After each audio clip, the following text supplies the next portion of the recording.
Hello and welcome to Talking Tent, a podcast about movies and television. I'm Zach. And I'm Irma.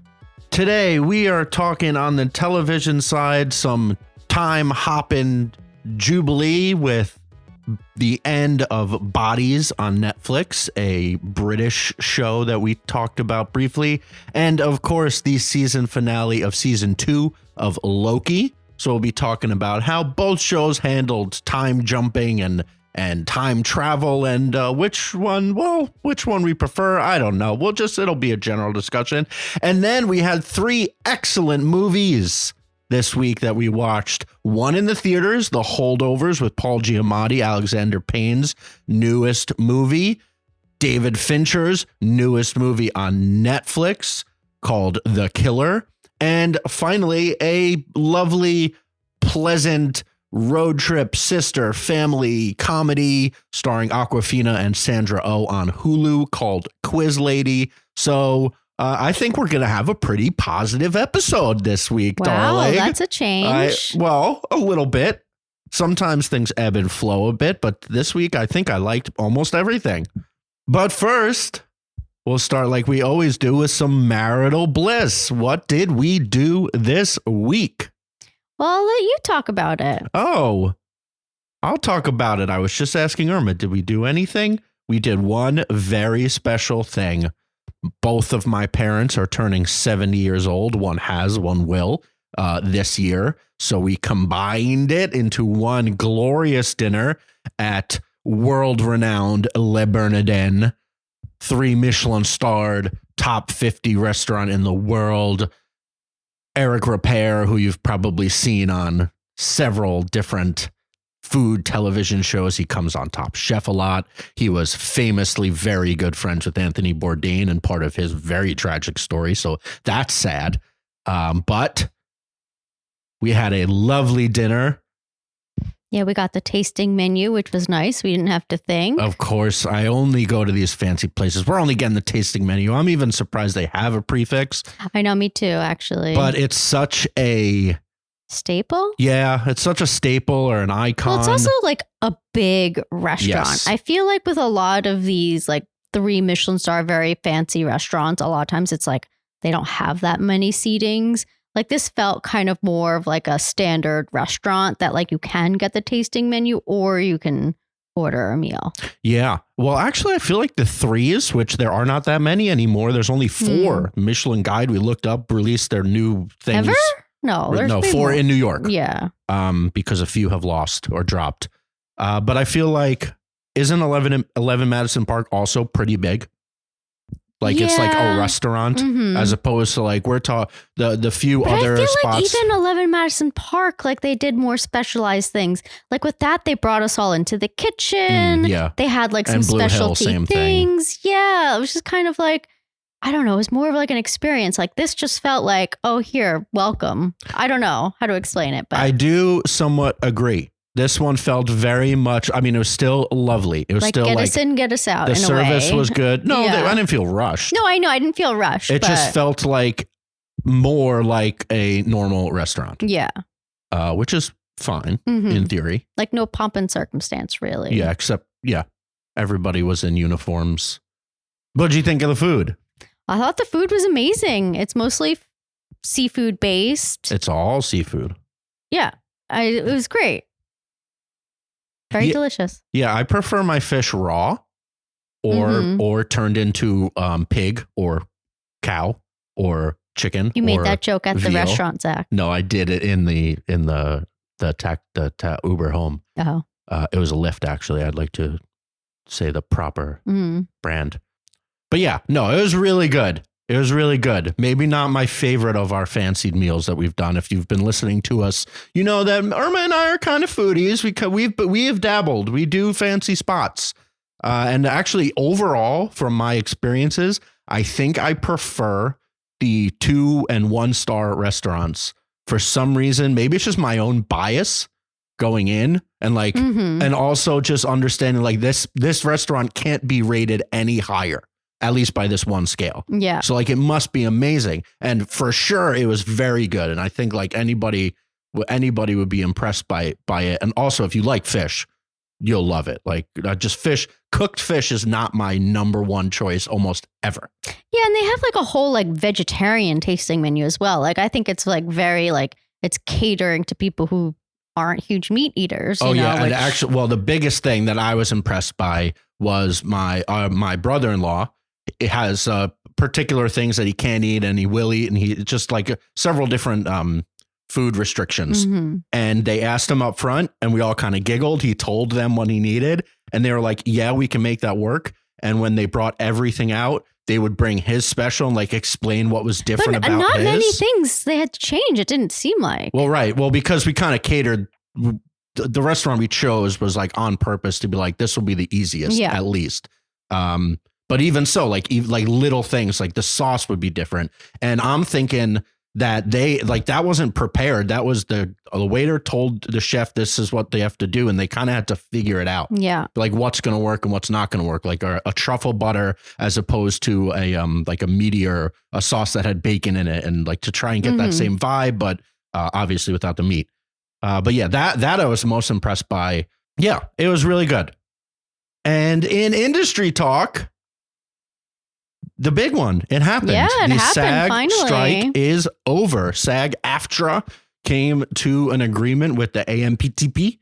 And whatever. We don't need to go into all the details. It's about money. It's about AI. It's about sharing the streaming revenue and streaming data and understanding what's a hit and what's not a hit and like whatever.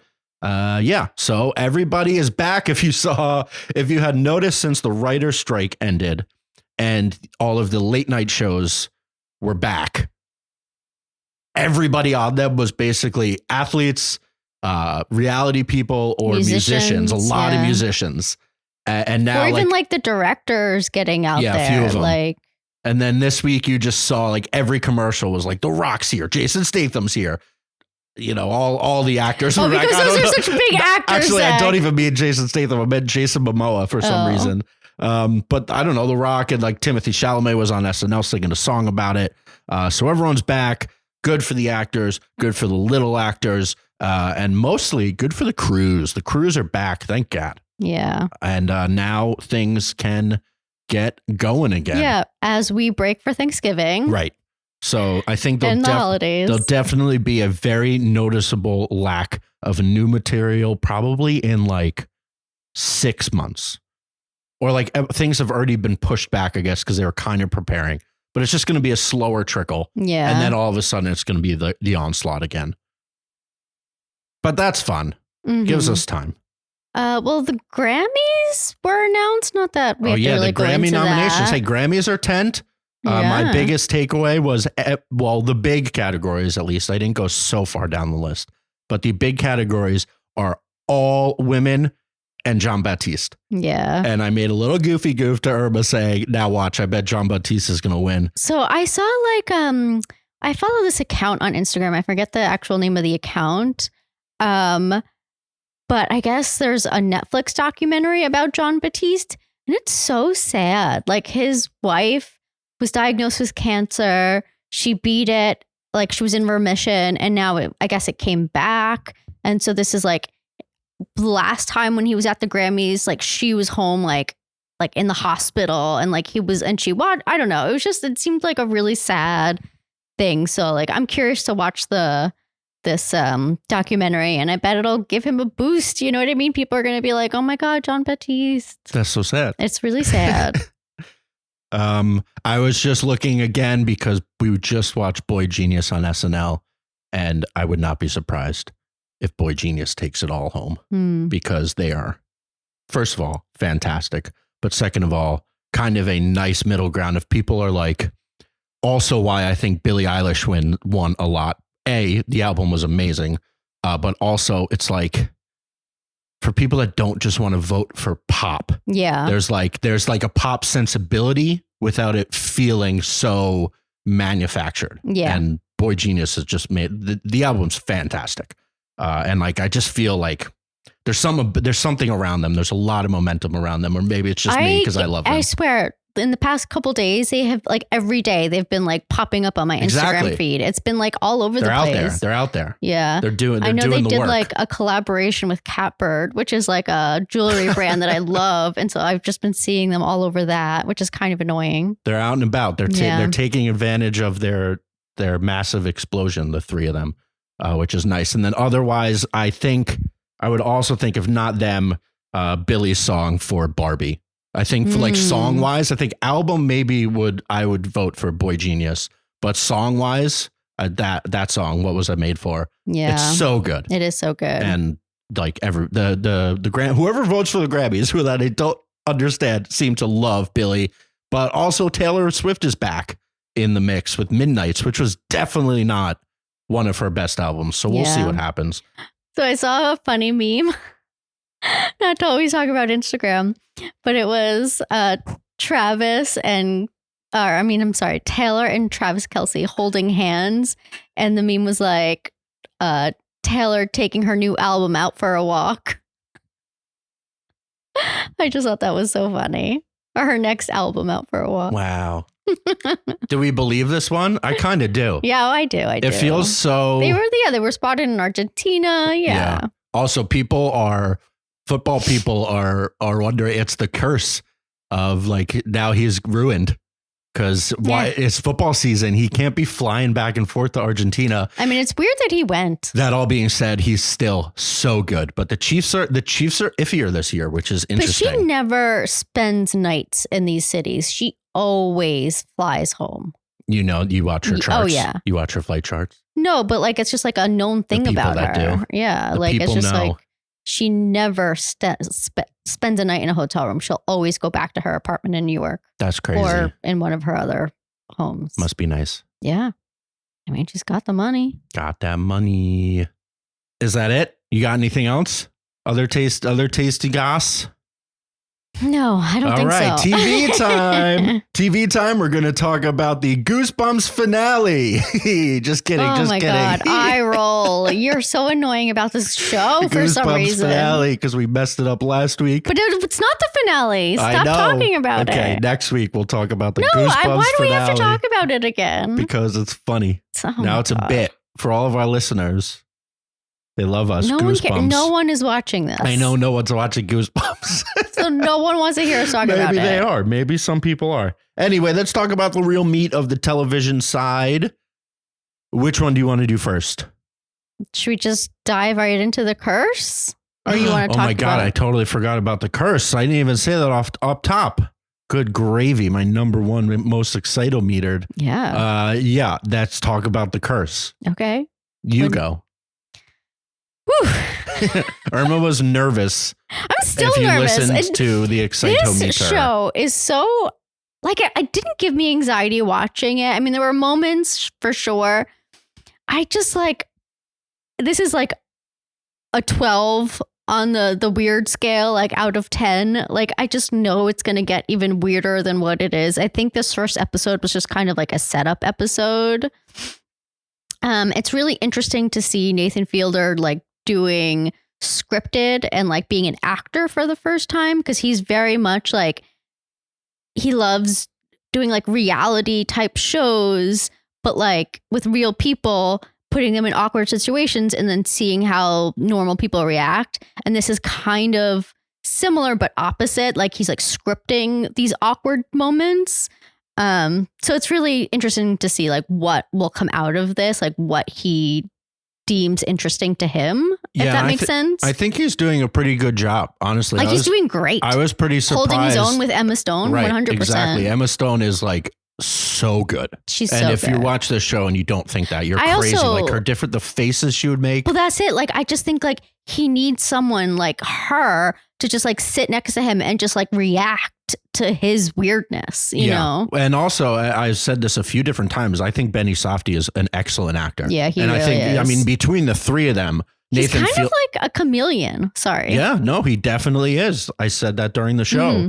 Like, he in Good Time, he played a mentally challenged person. He's played that really nice dad in the Margaret. Are You There, God? It's me, Margaret. You know, now he's playing like this creepy film dude, like a film bro kind of like.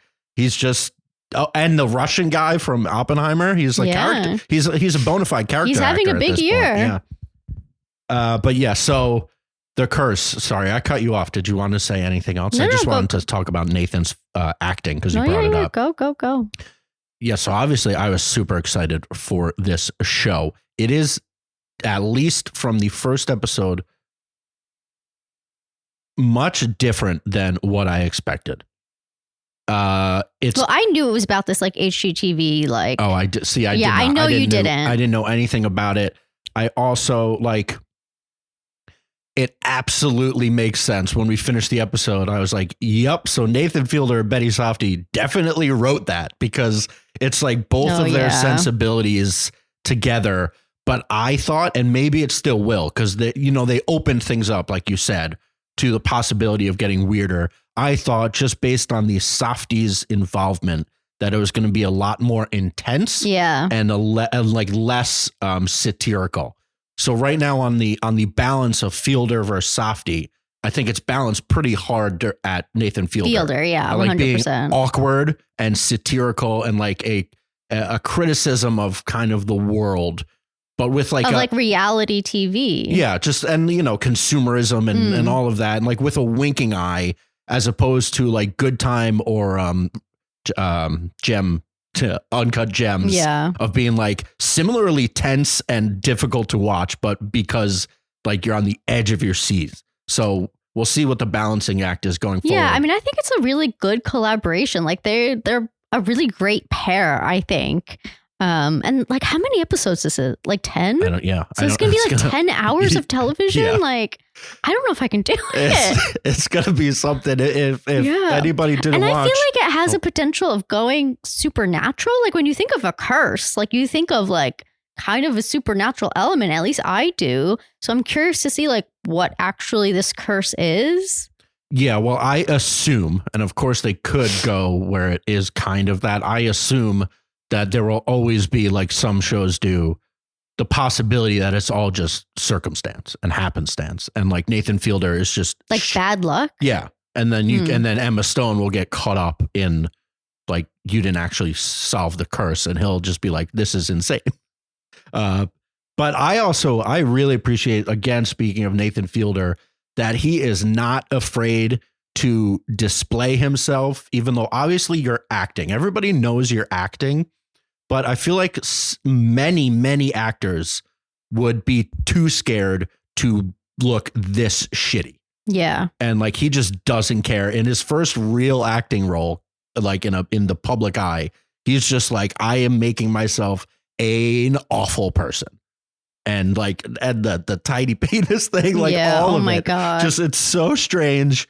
And I'm really excited to see where it's going. It's definitely different than I thought it was going to be. But are you excited though? Yeah. I mean, I would like to say, I think I'll give like, yeah.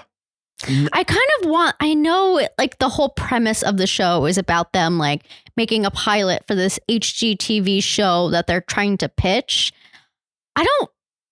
I find for the first episode, but I'm kind of like, I'm not into watching that, if I'm being completely honest. Like I am into watching them and like what happens to them, but the whole like HGTV of it all, it's just like, I guess because I just watch so much HGTV. Yeah, so you realize how phony it is. Oh, I've always known. I mean, like how like Joanna Gaines, like you were saying, and a lot of people have compared to like, she took Waco, Texas from like a small rural town, and the housing prices there are probably like skyrocketing just because of all this shit she's created, which is like amazing in like theory, but like in reality, like for some of these like low income people, they probably can't afford to live there anymore. And that's, I think, a commentary the show is trying to make, which I appreciate. But like, I feel like a lot of people know that, but it's also hard when you're watching an HGTV show to really like think about all of that. So I don't know. It's tough. Gentrification. Yeah, gentrification. We are also the problem here in Greenpoint, Brooklyn.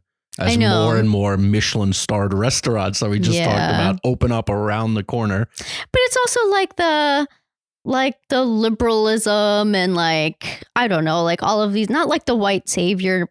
I forget the right word for it, but that's like, it. Well, no, but it's like, there's a specific word I'm thinking of, like, let me help you. And yeah, I don't know. Thinking that they can, I don't know, just go there because it's like a town that's struggling and like save them by like buying houses and flipping them. It's like they probably don't need that. I don't know. Anyway. Capitalism is a fickle bitch, Irma. Yeah, I imagine that the show is going to fall apart pretty quickly. Oh, yeah. I can't imagine them trying to make this show for 8 episodes. Well, also their whole concept is kind of rather flimsy. Like, I mean, it makes sense, the whole passive home thing. Sorry, I know you're like, but like a mirror on the outside of a house, like covering your whole house in that is so terrible. Like, imagine walking past a house like that. Yeah, you can't would see be it. So hot. It would be blinding. And yeah, people would probably walk into it. Yeah, that's the point. There is no homes. It's all nature. If every house in Sedona, for example, was just a dome of mirrors, there would be no houses and all you would see was nature. No, but you wouldn't. It would be so blinding because the sun would reflect off of it and you wouldn't be able to see. That's the idea, at least. I get it, but that's not practical. And it reflects the sun, so it doesn't get hot. No, it does get hot. No, the inside. Right. Well, I disagree. So you don't like the show? No, I like it fine enough. I mean, I'll continue to watch what Emma Stone does no matter what. I think I absolutely love where her career has gone. I love that like she has decided to like chart her own path in the film industry. Like, I don't think she's played like a mom, and like she's done a couple rom-coms, but she's never been like I don't know. Well, she's still too young for that. That'll happen. I mean, she's really not. I think she's like our age. Jennifer Lawrence has played a mom. When? Like, Joy.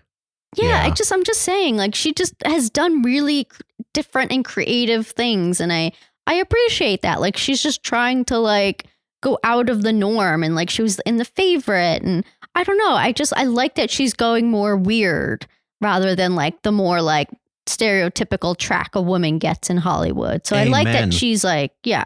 Agreed.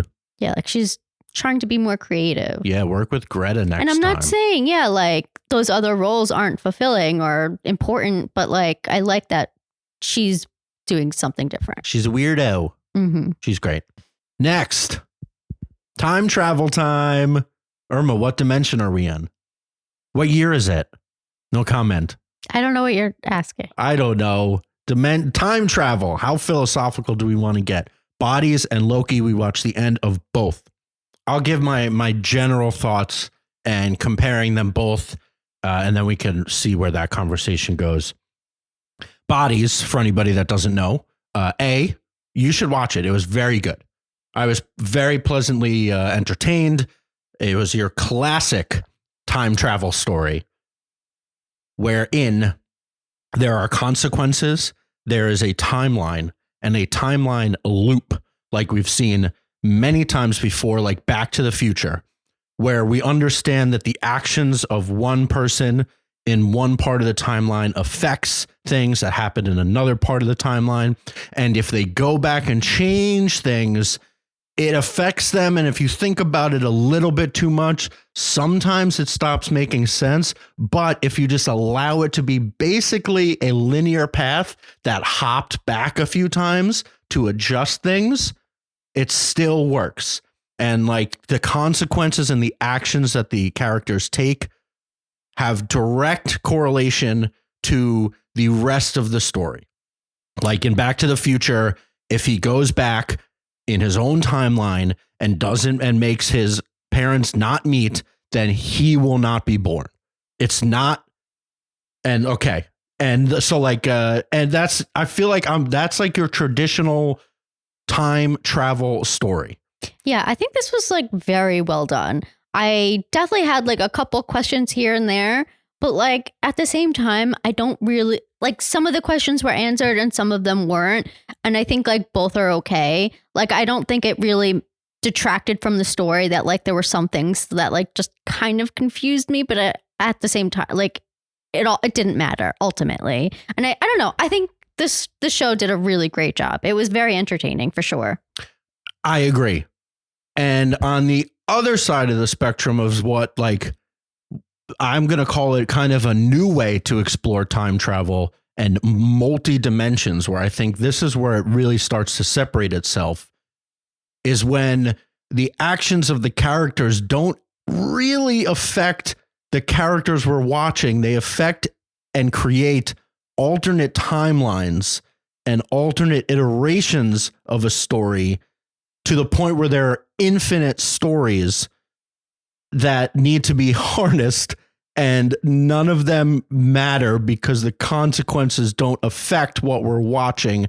And if Marty McFly goes back in time and makes his parents not meet, instead of it just affecting the story that we're watching, it actually destroys time itself and everything turns to spaghetti. No, it would just create a different timeline, right, where Marty doesn't exist, but like he would still exist in his original timeline. And then that person would do something else, and there'd be infinite branches until there's one Jonathan Majors. And if you kill him for some reason, everybody turns to spaghetti.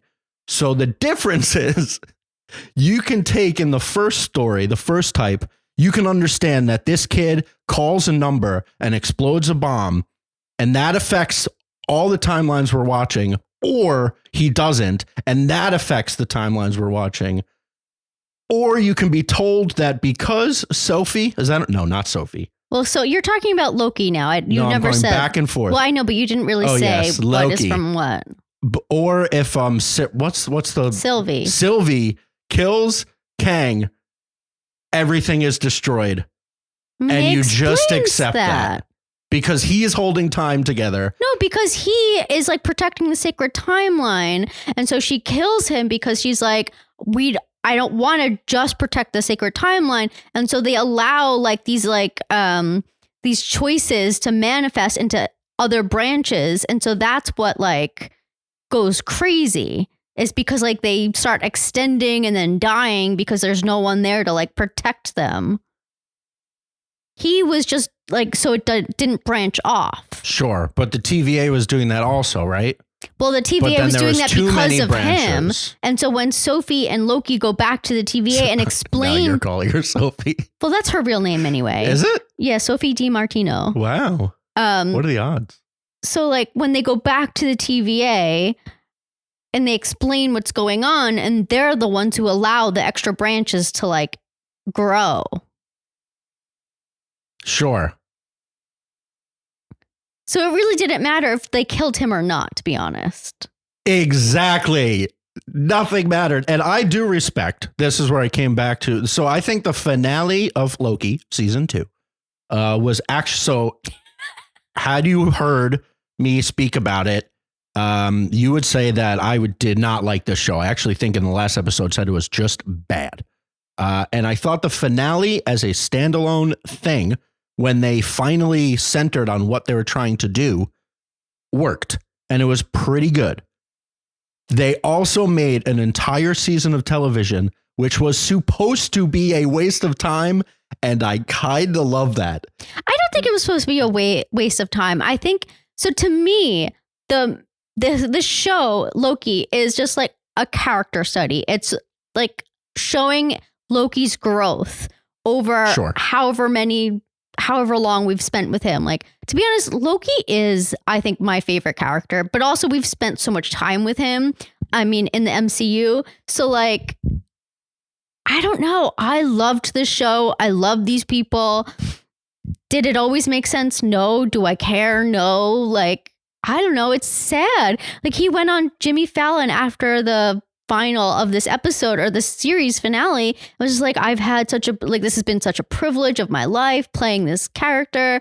Like, I'm so honored to have done it for this, like, however many years, and like, yeah, saying goodbye. So like, I think he's done, and that's sad. He'll be back.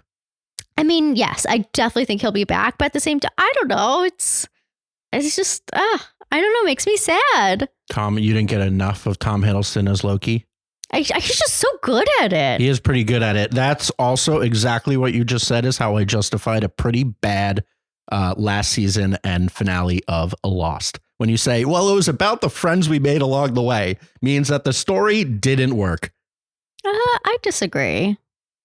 But that's exactly what you just said. It was about the characters. But Well, it but wasn't really. It was about the story moving forward and getting Kang and blah, blah, blah, blah, blah, blah, blah.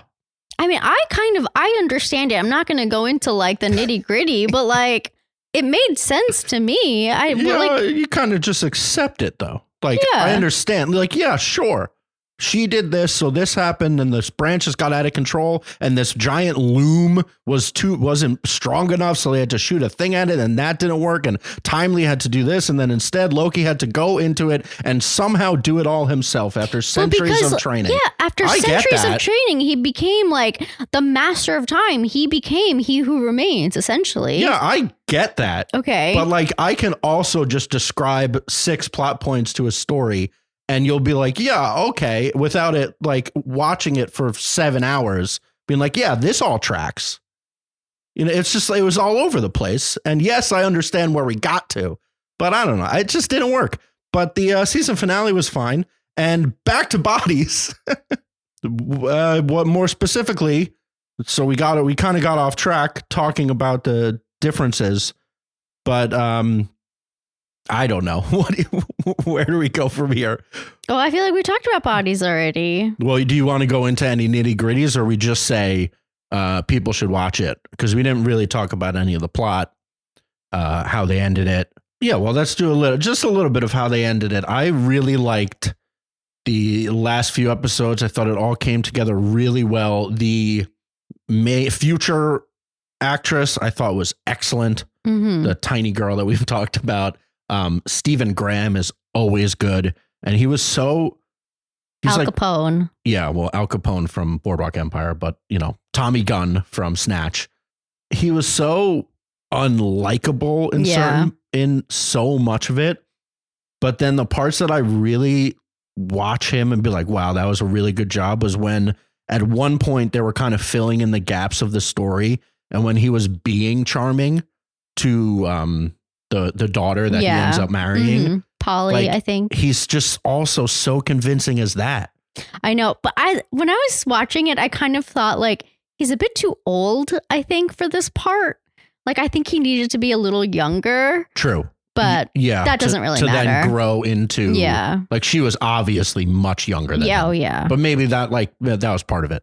I don't know. Like, just he needed an older guy, found a younger woman to have a baby with, essentially. But yeah, again, like how the time travel worked, some of it could be different, but you still want to see it as a story. So it's not like once one person makes a decision, technically, if you try and, well, none of it's real. So however you want to interpret time travel, it's like once the future lady decided I'm going to change things, like none of it should have happened if she already did that. You know, like the loop would have already been broken. That's where time travel starts to get difficult. This is like a show about that story. Exactly. So you have to show, even if it scientifically, I guess you would never see it change, because it would just, if it had been, it always will be.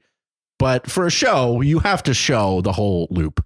And do you think like there's her going to changing be her mind? A second season? They definitely left it open to potentially be.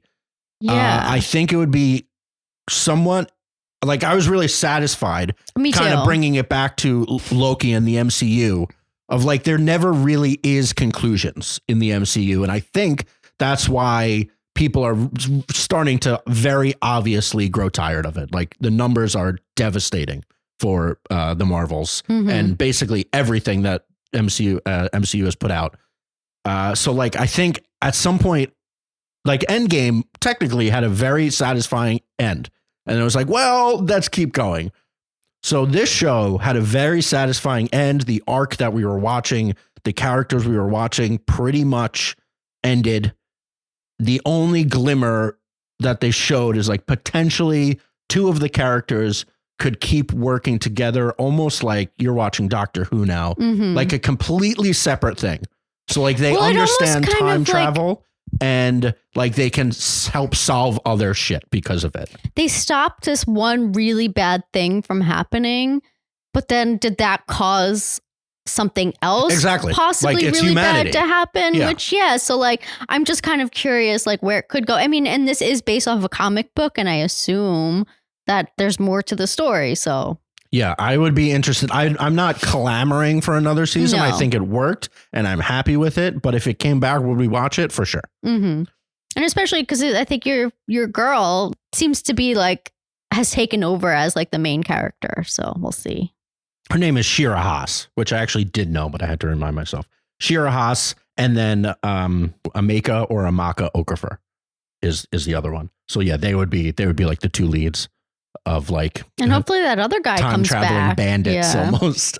So well, and then let's just put a pin in Loki. We're kind of jumping back and forth, but that was kind of the thought I had. Like they're very similar in what they do, just handled it very differently. So you think, well, it sounded like he's saying goodbye, but so he's holding all of time and space together somehow. Whatever, that's fine. It is a comic book show. I know. It's meant to be ridiculous and over the top. Like, I loved it. I don't care what you say, whatever other people say. I like Loki. And so like, then that's so, but Kang is coming back, right? Or like, at least for now, unless they totally pivot, because I truly have no idea. Apparently, I don't think that's a good idea. Yeah, well, the first MCU movie we haven't seen in theaters in how long yet? The Marvels we haven't seen yet, and I hear there's a stinger at the end where that Kang is in. I'm pretty sure. I mean, spoiler alert, Zach. Oh, sorry. How you hate getting spoiled? The Kang Dynasty, that. like the Kang Dynasty, it's all happening. Unless Jonathan Majors, obviously they're going to need to pivot hard or not. I don't know. And they could just recast him. Sure. Bring what's that guy from? Oh my God, who's in Iron Man? And that would be funny if they brought Terrence Howard. Such a different energy. Terrence Howard from Jonathan Majors. Yeah. He's just like so subdued, a totally subdued Kang. That would be funny. I'd prefer it. Just kidding. I have no idea. Yeah. Why do you hate Jonathan Majors? No, I don't. Much? I just thought like him as Timely was awful. I thought him as He Who Remains was fine. He's great. He was good. In the finale, he was good. But as Timely, like every choice he made was just wrong. Like it was too much. It was too much. It was a caricature. Whatever. Yeah. All right. Let's do the movies. Now we're going to be all glowing from here on out. Happy Zach. I've been glowing. Well, maybe except for the curse. I don't know. Well, you're mid. You're mid on the curse. Yeah. I'm mid on Loki. But movies. We got. Which one do you want to start with? Let's do the Holdovers. Okay. We went to the theaters. We saw the Holdovers. If you're listening to us and you don't want to be spoiled, go see the Holdovers. Very good. Just in general, funny. Pretty much exactly what I thought it was going to be. If you like The Descendants, if you liked Nebraska, if you like Election, in my TikTok review, check it out. I kind of name dropped it seemed like Alexander Payne took a bunch of pieces of his different work about Schmidt, Election, Nebraska, mixed Paul Giamatti back in, and then took like pieces of The Graduate, like a coming of age vibe with less sexual tension. Graduate, I know, is like very much about sex. And then like Dead Poets Society, but a little less hokey, a lot less hokey, honestly. But similar things and then a similar time period, and mushed them all together into this very funny, very heartwarming, just really good. I really liked it. Yeah, this was honestly like for me better than I expected. Like I saw like the trailers and whatnot for it, and I was just like, that looks a little silly. Like, how good can that honestly be? And honestly, like I was like so pleasantly surprised. This movie is really great. And it's like nostalgic for a time that like I wasn't even alive for. Mm-hmm. You know what I mean? Like it made me feel like, oh, like remember that? You know, this is not my story.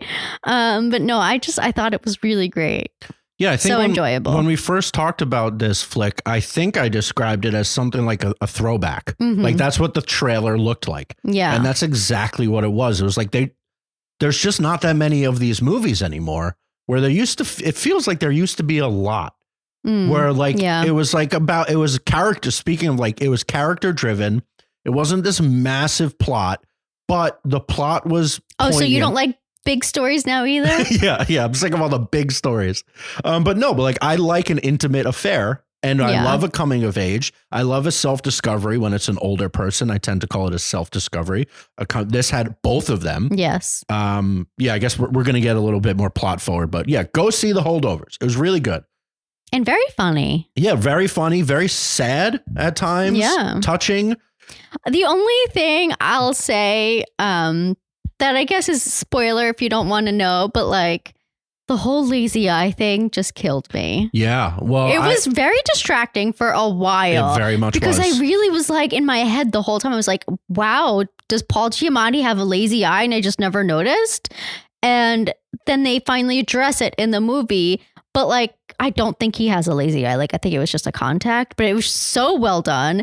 And the fact that Paul Giamatti is willing to look this bad. I mean, I know he's an actor. Yeah, it's kind of his thing. I know, it's not like it's Brad Pitt doing it. Yeah, I know. No offense, Mr. Giamatti, but I think I know. You know. Even more was like more self-deprecating. Yeah. And like, there was a part where he had to run, and his run was just like the funniest run, like funniest old man run I've seen, but so accurate at the same time.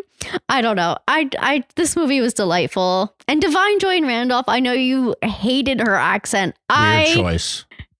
What? Weird choice, I said. It didn't bother me. Honestly, it really, really didn't bother me. She, to me, was the heart of the story. Without her, because I think like for a while, Paul Giamatti and this kid, like they're just not connecting, and she's the one that kind of forces them to like just talk and speak and whatever. Yeah, she just did a great job. And I know she has been in talks for supporting actress. She's the front runner. Is she? For now. Which I think is amazing. Yeah. I mean, I think she did so great. And like, I love that she was in this. And yeah. Yeah, it's obviously very early in the Oscar front. Yeah. And a lot of the other things that people assume will get nominated, not that many people have seen yet because they're not out. But as of right now, she had the best odds. Well, also because Lily Gladstone in Colors of the Flower Moon, technically you could say she should be in Best Supporting Actress. And I think if she was in Best Supporting Actress, she would win hands down. But the fact that she's like moved to Best Actress, that leaves it open for Divine Joy Randolph. So I don't know. But yeah, I agree. She was really good. And you talked about not playing a mother, but Divine, she played the mother. Yeah. And like both theoretically and like physically, there were two different, she was kind of the motherly figure to these two men that she was not related to. And then her being a mother was a major plot point in the rest of the story and kind of the grounding feature of like making the men understand that what they're going through is nothing like what she's going through. Yeah. And I felt like it grounded them and gave them an opportunity to kind of open up and like express themselves. And I just, it was connect. Connect. And like my only slight critique, and like it's a movie, so obviously this is going to happen. And like, that's what the story is about. But if so, let's say Paul Giamatti's character in this movie is what, 60, somewhere between 60, 65. So he's lived 60 years as this guy. And then in 7-8 days, like completely softens, becomes a completely different person because of one student. I mean, it's possible. Yeah, I'm not saying it's not possible. I feel like that's not the thing that I'm hung up on. I'm also not hung up on it. I just thought about it for like a split second while watching. Of like, so he never allowed himself to talk to anybody else about any of their troubles, to then realize that like, oh, these kids also have troubles and I can help them, as opposed to just like kind of belittle them for how many years, like how they showed him in the beginning. And then, but I guess he didn't change that much. He just like had a connection with this kid. And it was really convincing. Because he saw himself in this kid who was like battling like a broken home and whatever. I don't know. Right. No, exactly. Because he kind of went into these teaching scenarios, as you shouldn't technically, as being like antagonistic. Like he saw the kids, these rich people that could afford to go to this school, as kind of like the problem. And like, other people that he went to the school with became these rich people and sent their kids, and he's still here just teaching them. Yeah. But then he learns that this kid is not one of those. It's like much more complicated. And he's kind of only here because of strange circumstances. So like he drops the fire that was kind of not allowing him to connect to his students, and fixed everything, and everybody fixed everything. And then I loved how they ended it. Just like him, I knew it was going to happen, but it was so nice. I mean, it wasn't really a happy ending. No, not really. But like in theory, no. Well, not in theory. Like practically when you're like, well, now this guy doesn't have a job. Yeah. Sure. But like he didn't want that job. That wasn't it for him. I mean, I agree. Especially going into the twilight of his life. Like it was just the kick in the ass that he needed, honestly. Yeah. Like he's done enough of this teaching. And it obviously wasn't good. Like it wasn't working for him. He was just being mean to kids. Yeah. That's not what we want from anybody. I mean, he was very funny when he was being mean. Oh yeah. Yeah. Giamatti is going to get nominated. We already talked about Divine Joy might win. I want to see him as a teacher, like actual teaching, like in a movie more. Like that was so funny. He was just a very convincing, curmudgeonly, very smart, like a scholar is the word I was looking for. And like like everything about it, there were so many little things that were so funny. The lazy eye that we actually have. I wanted to kind of Google it, but then I also don't, because I just wanted to be a mystery, because I'm convinced they kept switching which eye was lazy. They did. 100%. I would keep trying to track what was happening. And then I was like, no, it was definitely the other eye. Yeah, because it was the right eye, I think, for most of the movie. But then a couple times it was the left eye. Yeah. It was either way. Yeah. And just different interactions that they had together. Very funny. Very poignant. Yes. Made me smile. Made you laugh. Made you cry. Great stuff. Alexander Payne. You did it again. Under 2 hours? No, I actually think it was a little bit over 2 hours. Yeah, it was kind of long for what it was. But I would give, well, now that you've listened, so you definitely have seen it if you're listening this far. But I would give at least like the first 15, 20 minutes is fine. Nothing amazing. Maybe, and then it starts to pick up. And I was very happy when they got rid of the other kids. Yeah. Because at first I thought they're terrible. I thought the other kids were going to be in it for a lot longer, much like Dead Poet Society. And it's going to be like an ensemble thing. And it got much better when it was just the three of them alone in a giant castle together, basically, like at the school, and with the janitor as well. That was nice. Next, I say this every week. The big one, David Fincher's The Killer, starring Michael Fassbender, about an assassin. Irma, what'd you think of The Killer? Wow. This is an expertly crafted movie by an expert filmmaker. I was just so impressed. There was like every beat was important. Like every little thing, every choice. It was just like, I don't know how to explain it, but like I just felt like this was so well done. And this was just like a great filmmaker at his height of his craft. Like it was just so well done. There was just like so many filmmaking choices that I just was like really impressed by. Even if like assassin movies are not your thing, like I just thought this was like so well done. And for the most part, like the movie itself was just like a very simple story, you know? So like I felt like I could notice all of these choices that were being made more, if that makes sense. It sure does. And I fully agree. This movie was a vibe. It was artistic. I started screaming of like, that is how you do style and substance. Of there's like a very obvious style that David Fincher brings to a lot of his work. And Irma pointed it out. He is famously obscenely and obsessively meticulous, to the point where he very particular has driven actors and the crew mad on the 70th take of one shot because somebody mumbled or somebody took a weird step. Like I imagine they did some of these shots so many times that they were going to go nuts, but he needs everything to be perfect. And I I love that about him.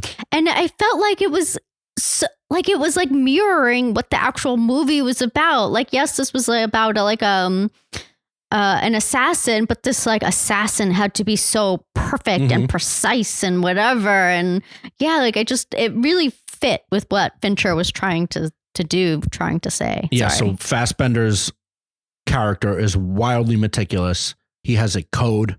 He has patience. He takes everything slow. He talks to himself about it. And what I loved about it was he was narrating his mantras and being so meticulous, and he just kept messing up. Yeah. And that's like, I loved like that. The unreliable narrator. I actually love that. Yeah. So from like, I was shocked. Well, actually, before I start doing plot points, just Fincher in general, I feel like he is easily one of my favorite filmmakers. He gets me. It feels like he gets my vibe. He gets like nearly every movie he makes is exactly what I want and what I need from filmmaking. And I feel like in the zeitgeist, well, he doesn't get as much respect as I think lots of other filmmakers do, like Martin Scorsese. Give him 30 more years and we'll see. But many others, like he never really wins awards. His one of his worst movies, not that Mank was bad, but like just like he basically had to do something completely different than he's ever done to get the recognition that he should have deserved. Didn't The Social Network win? Didn't win, but yeah, The Social Network, obviously. And that's like considered one of the best movies of that decade. That movie is fantastic. So right, Mank and The Social Network kind of got his recognition. And Fight Club, I feel like, was pivotal in many young boys' life. Exactly. And that's kind of what I'm going to get to. The bros, you're a Fincher bro. Well, yeah, but like that's like in the zeitgeist, I feel like he's slightly diminished because of how, let's say, stereotypical it is for a mid-30s man to say that Fight Club is arguably my favorite movie of all time. Yep. And Seven and Fight Club together very cliche really changed the way that I understood movies and art. And like, I don't think I would be doing this right now without Tyler Durden. I would not be speaking to you on this microphone about movies without Tyler Durden. So David Fincher, like from back then, has really affected my life. And I feel like a lot of people feel that way. And so therefore it's kind of like a lot of other people that talk about movies would not say what I just said, because it's like technically fairly generic, kind of like it's just commonplace. It's like, I love football also. That doesn't mean football is bad. I'm just a man that loves football and Fight Club, and that's okay. And The Killer, back to The Killer. It was just like this perfect vibe. The only thing I regret while I was watching it was maybe we should have gone to the movie theater. Yeah.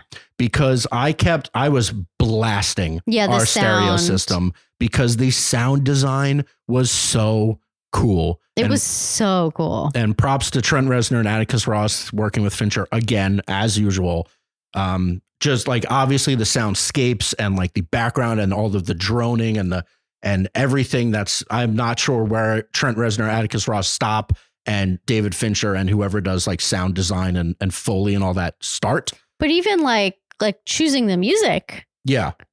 But like even as a mix, I loved how loud he made it. So like the streets, when he was out in the streets, it was loud. It was noisy. It was hard to hear things because like the world is loud, and he wasn't scared of just putting that all in there.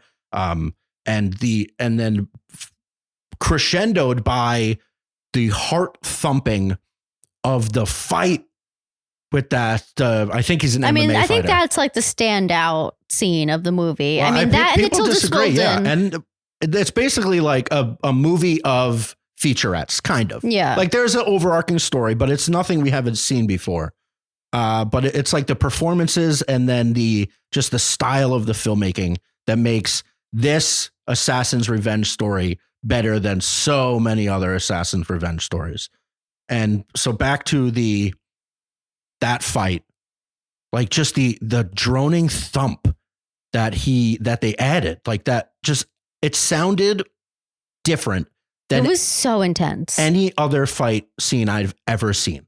It sounded just like so real. Yeah. I can't like but it was like surreal. It was bigger. It was almost like we were hearing what was happening on the outside of their bodies and the inside of their bodies at the same time. Like he had that droning thump, which is like the heartbeat that was happening. Yeah. I also think like it was like the way like when that guy was like running too and like the pounding of his feet. And I don't know. It was just, it was so well done. It was so cool. It was fantastic. So well staged. I mean, I can't imagine doing that 100 times.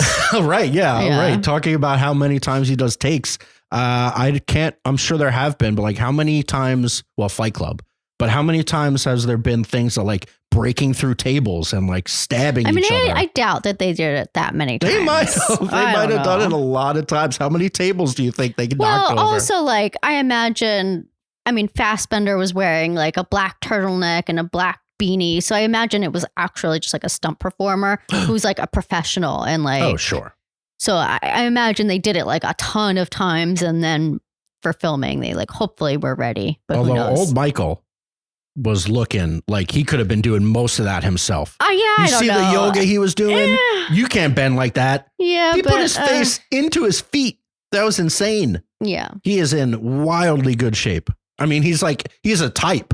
He's like a sinewy, long, athletic type, but he is no doubt athletic and in really good shape. I was like thoroughly impressed by the beginning, the yoga he was doing. I was like, that's some of the best yoga I've ever seen. And he's just an actor. Mm-hmm. Not that whatever. But yeah, I loved, like, I was genuinely shocked when he missed in the beginning. Yeah. I was like, okay, he was doing this such a long sequence. Well, you assume that he's good at his job. Exactly. Well, like, I think he is. He just made a mistake. Yeah. And then, like, it was just so, like, I audibly gasped. Yeah. And then it was just a roller coaster from there of figuring out what he does now.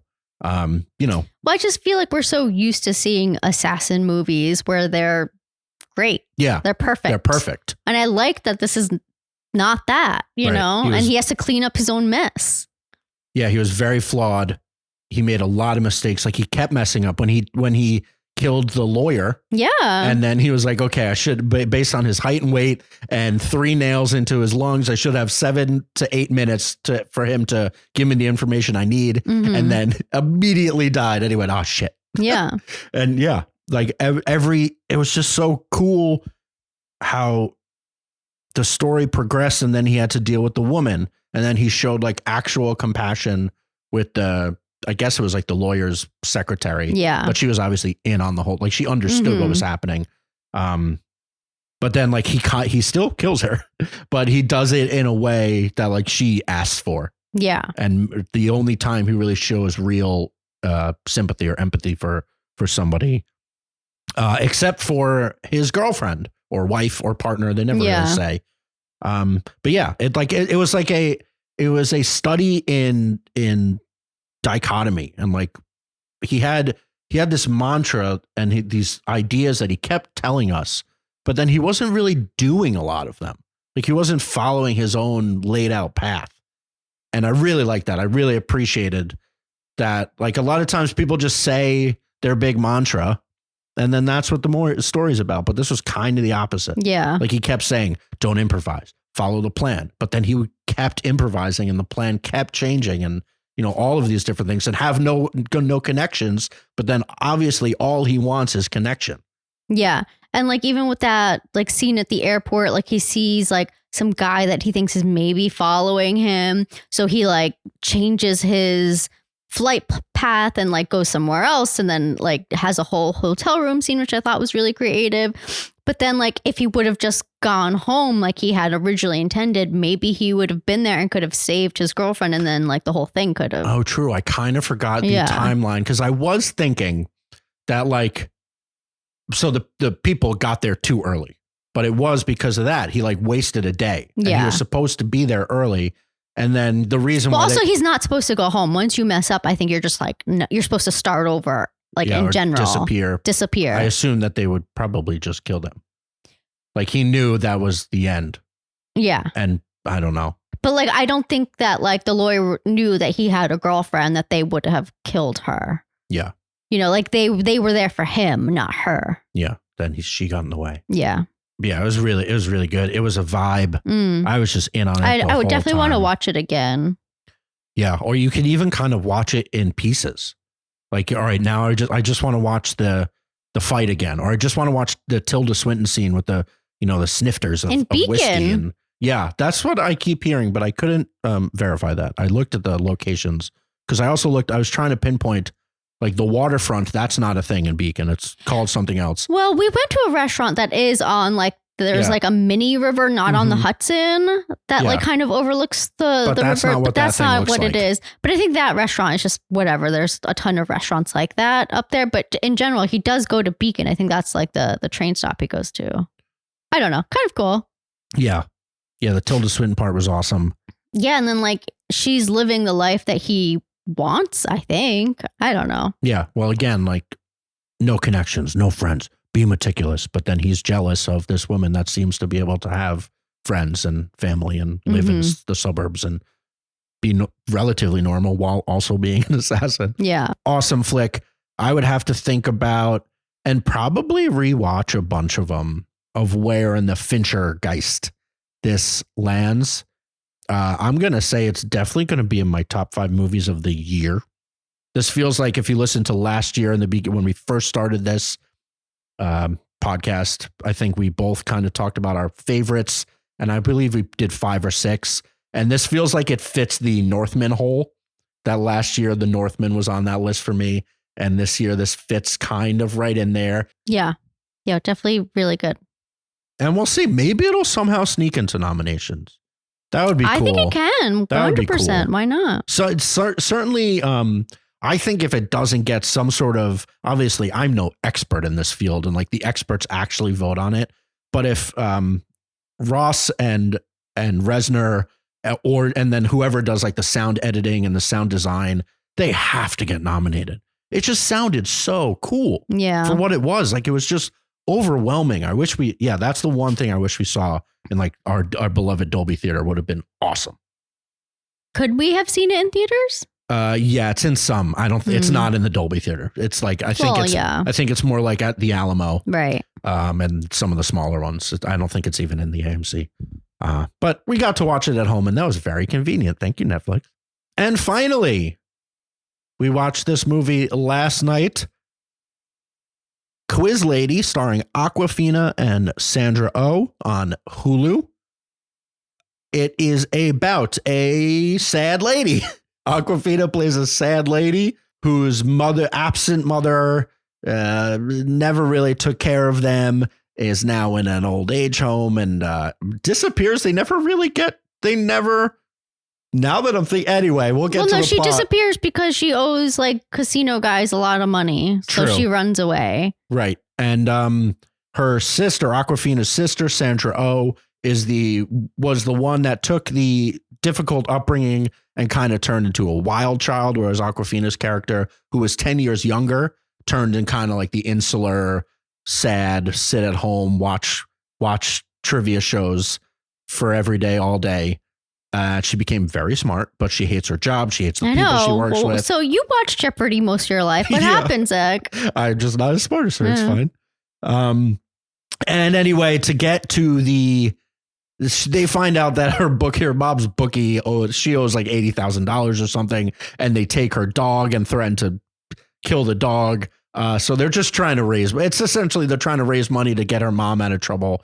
That's not really important. To get the dog back. That's true, to get the dog back. But what's really important is like it's just these two sisters kind of trying to figure out what to do with the next phase of their life, and Sandra Oh pushes Awkwafina to go on the quiz show that she is so good at. And we go from there. I have to say, so Awkwafina has been a bit oversaturated, I would say, as of late. I thought she was really good in this, though. Like she played, I think we originally talked about, against type. And I think that was perfect. Like, thank God. Because normally I think she's kind of grating a little bit. Like that like her raspy voice and like just like her indignations, if that's the right word, like can be a little annoying after a while. So I don't know. I thought like the way she carried herself in this movie, like it really worked. Yeah, I thought this movie was perfect for her. She did I think this is the best performance she's ever given. No, she was great in The Farewell. You can't say that. Farewell. Wasn't she nominated for that? You're right. That was even, I kind of stand by it. Like that, she wasn't as funny. Both of those were really good. I forgot about that movie. That was a very good movie. Yeah. On her show, she is kind of similar to this character, but this character was sadder and like an older woman inside of the same person's body. And even like Sandra Oh calls that out. And so like she does like a self-deprecating kind of worthless human thing. Like that's kind of what she does. Like that's kind of her comedy. But she does it so good. Like playing, however, she's probably around our age, I think, in real life. I mean, they said 33. I bet she's like around there. Yeah. So like her, just like her running too, when they were running around in the car, she kind of did the same run as Giamatti did. She did. Like these little steps. Like she just plays an old lady really well, even though she's young. I found that part very effective. And then their relationship at first was a little weird. Like at first it took me a second. Yeah, to accept Sandra Oh exactly. as this I agree. person. I have to say, I adore Sandra Oh. I am obsessed with her hair. I can't get over how luscious it is. It's beautiful. And like, I just think she is amazing. But like seeing her dress like a 15-year-old, it was just a bit jarring. And I think I just had to get over that. I mean, she did a great job. Like she was great in this. But yeah, I think it was just like a little, I had to like get over that. Yeah, it's a bit of an adjustment. But then once you get used to it and once they're interacting a lot more and talking like people as opposed to strangers, it gets really good. It gets really heartwarming. And actually, this is another one where the Holdovers and Quiz Lady, the first 15, 20 minutes, you might feel like, all right, this isn't that funny. But then eventually something switched. I don't know what happened. But then it gets so funny. Yeah. Like there were so many bits that I was cackling about. I think this is the best Will Ferrell performance I've ever seen. Yeah, okay. He was very good though. And he was good. Well, also because he was like in it for like it was a little part. Yeah, and he had one excellent scene. Yeah. That, the heart of the whole show kind of centered around him. The movie, sorry. And then she goes on the show. It's funny. And then it made both of us cry. Yeah, it did. Even though it was like they were just projecting exactly what was going to happen to us, and they finally get to it, and it was just so lovely. We both teared up, and we both wiped the little tears away with our blankets. Yeah, I don't even remember what was like. It was the hero. Oh, the hero. Yeah, that was sweet. I'm going to start crying again now. It was really nice. And Jason Schwartzman, he was really great. Yeah. Because it's always kind of funny when we're watching Jeopardy. They're like, I remember there was like one contestant that I couldn't stand who kept winning. Yeah. Do you remember? Yeah, you don't like a lot of the people. No, that's not true. I think I like most of the people, but there's like always like a contestant here or there where they like do something or they just like, I don't know, they're just like a bit too cocky or something. And I'm just like, oh, screw you. And you just start rooting against them or rooting for someone else. I don't know. Yeah. Yeah, well, I think grandparents are going to love this movie. Well, a little veiled shots at Ken Jennings. Like he was kind of the Ken Jennings. Oh, yeah. He was just a much worse. Like I think. No, Ken Jennings is delightful. Also, but we didn't watch him when he was actually on the run. That's true. Assume he was as humble and nice as he is now. Yeah. I like Jason Schwartzman's character was a complete caricature. But it was certainly like that. Like if he was going for Alex Trebek's job, which he wasn't, but now he has it. There's reference to it. That's true. I didn't even think about that. Wow, so but deep. We love Ken. So we deep. love Ken. He seems like a very lovely human being based on how he portrays himself on television. Who knows? But yeah, I really liked this movie. It was fun. Just like a fun, easy watch. Good Friday, Saturday movie night watch. I don't know. It was a Monday. Well, I'm just saying, whatever. Right. And you're home. And I was even watching full confession. I was watching a lot of sports in the background during this. The Knicks were on. The Knicks were on, and Monday Night Football was on. We didn't even talk about the Jets on Sunday. You don't want to talk about it this week? They're dead to me. They're all dead. No, they won, didn't they? No. I left again. I left at halftime, so they blew it. No, they didn't win. They suck. Well, they were winning at halftime. They were 9-6. Yeah, you're right. think. They were. No, they can't score. They suck. Yeah, and I was still like very pleased with the humor. It made me laugh. I feel like there's secretly a lot of good comedies this year. We'll need to look at our list when we do the year in review. So we've done 2 trimester reviews. Then now there'll be a year in review, and we're gonna have to go down the comedies and talk about, because I feel like there's a bunch of them. Yeah, I can't remember a single comedy we've watched. No, this one. Bottoms, obviously. Oh, yeah. That's going to be tippy top. But Joyride was very delightful. I also really liked the racism jokes that Sandra Oh, like most of it was they kept faking. Like she kept accusing people of it, and it never actually was. And then the one time it actually was, she's like, actual racism. It's just like a really good landing point for the bit that they had built to that whole time. Yeah. And Tony Hale was in this movie. They got a lot of good people. Oh, yeah, Tony Hale. He was great. He was funny. Yeah. It just makes me feel like there is a lot of like love for Awkwafina in this industry, that like Will Ferrell, Jason Schwartzman, Tony Hale are willing to like be in this movie. Not that like she wrote it or did anything, but like just the fact that like she's still being supported, even though like I do find her slightly annoying, but like she's very funny. She is very funny. That I guess that's what I'm trying to say. Like, I want her to succeed ultimately. Like, I want her to keep making movies and putting things out there.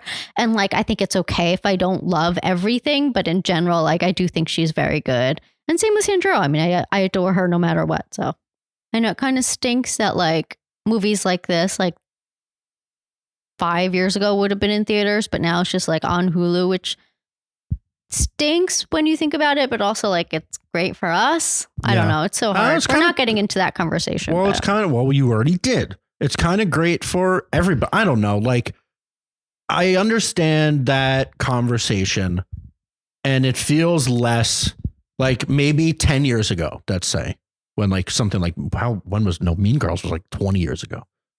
Oh my God, we're so old. They're making a musical. I know the musical movie is coming out. But yeah, you're kind of right. Like, this feels like something, it has major stars in it. If it was out in movie theaters, I feel like a lot of people would be talking about it. People would have seen it. Hulu doesn't do the best job promoting their stuff. Like, was it even on when I turned it on? Was it even the first thing? No, we had to search for it. There. I just searched. Because I think we had to search for The Killer, which I thought was crazy. I think Quiz Lady. No, it was down though. It was not right there. I had to go down. But also, it was like a week after it came out, we decided to put it on. So maybe like the first couple of days it was up there, but. Oh, true. I guess it was a few days. It was a few days. But yeah, you're right. But I feel like ultimately more people will probably see it because it's just right on the internet than people would have seen it in movie theaters. But it just doesn't get the same amount of buzz. Anyways, next week we're going to do we're going to ultimately always talk about Oscars, because at this point we're getting to that season. But we're going to add a section, marital bliss, industry talk, Oscar talk for the last week each month. And then that section's probably going to get bigger and bigger as it gets closer and closer. So that'll be the first dedicated Oscars.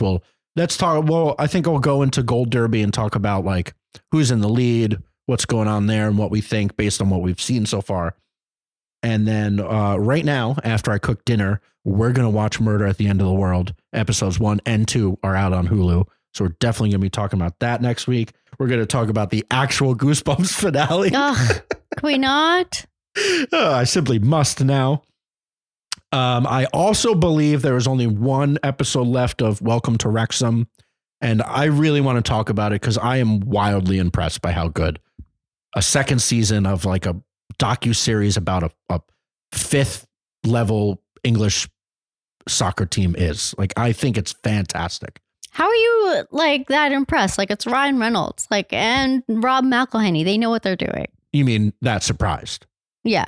Yeah, I don't know, because like I didn't expect it to be as so heartwarming, heartfelt, and like understanding and all consuming of the community, of the fans. Like, it's not just about Michael Jordan finishing his career. No, I know. Like, it's so much more than that. And I'm wildly You mean impressed David by Beckham? It. Well, either one. And then I think we're gonna see a movie. We haven't decided exactly what. I think we're gonna see a movie in theaters this week. I am gonna try and go see Thanksgiving around whatever we do. Boy, good luck. But also, yeah, we have some plans on Saturday. We might have some plans on Friday. So I'm gonna figure it out. Maybe I'll sneak it in before or after we see whatever movie we see together. But yeah, I'm kind of excited for it. Slaughterfest. And I think that's it. Thank you to Craig for the production assistance, and thank you to John Welsh for our intro and outro music. Subscribe so you know every time we post a new episode. Follow us on all the socials: Twitter, X, TikTok, Facebook, Instagram. That's it. Thank you very much for listening. As always, love you. Irma, what? Goodbye, Dad. It's a quiz lady joke. From our living room to yours. What do you want to watch?